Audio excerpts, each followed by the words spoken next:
গেমে ঢুকে দেখছি নতুন একটা ইভেন্ট এসে ব্লু রক রিং ইভেন্ট। আইডিতে ডায়মন্ড আছে 1000। দেখা যাক মারা শুরু করি, কত কীরকম বেরোয় কি বেরোয় না। গেরিনা দেখলাম সবাইকে দিয়ে দিচ্ছে, আর ওকে 500 ডায়মন্ডের ভিতরে বের হয়ে যাচ্ছে। আমার কতই বের হয় দেখা যাক। कुछ खास था ये जान लेती जो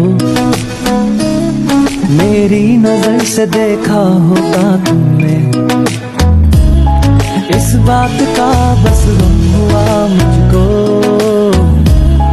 थोड़ी सी भी कोशिश न की तुमने, इसमें तेरा घाटा मेरा कुछ नहीं जाता, ज्यादा प्यार हो जाता तो मैं सह नहीं पाता। স্পিন মাত্র প্রায় 400 ডায়মন্ডের কাছাকাছি চলে এসেছে, এখনও একটা কিছু আইটেমও দিল না, কোনো পাশাপাশি পড়ল না। টোকেন দিয়েছে খুব সীমিত পরিমাণে, দেখা যাক কত কীরকম বের হয় আবারও। इसमें तेरा घाटा मेरा कुछ नहीं जाता, ज्यादा प्यार हो जाता तो मैं सह नहीं पाता। স্পিন তো মারতেই আছে, কিন্তু কোনো আইটেমের উপরেই যাচ্ছে না, কোনো আইটেমই পড়তে যাচ্ছে না একটাও। অনেক দূর থেকেই চলে যাচ্ছে সব আইটেমগুলো।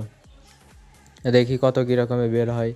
আর মাত্র 400 ডায়মন্ড আছে, 400-র ভিতরে একটা বান্ডিল বের হয় নাকি দেখি। যদি একটা বান্ডিল বের হয় তাহলে তো ভালো, কিন্তু মনে হয় না যে গেরিনা দেবে এত সহজে। দেবে না নেই, কারণ এটা বোঝাই যাচ্ছে যে এত সহজে গেরিনা দেবে না। অনেক দেরকে আবার দিয়ে দিচ্ছে। এখন অয়েল প্রোভাইড মাত্র 200 টাকা আছে, ডায়মন্ড আছে। এই 200 ডায়মন্ডের ভিতরে দেবে কি? মনে তো হয় না যে দেবে। দেখি দেয় নাকি। আপনাদের কার কতই বের হয়ে, তোমাদের কার কত ডায়মন্ড লাগছে বের করতে, এটা কমেন্টে বলে যাও। দেখি কার কেমন লাগছে। এটা যদি তোমাদেরকে ভালো লাগে তাহলে একটা সাবস্ক্রাইব করে দিয়ে যাবো, আর একটা লাইক দিয়ে পাশেই থাকবা। আর কমেন্টে বলে যাওয়া যে কার কত ডায়মন্ড লাগছে বের করতে, কারণ আমার তো দিল না 1000 ডায়মন্ড।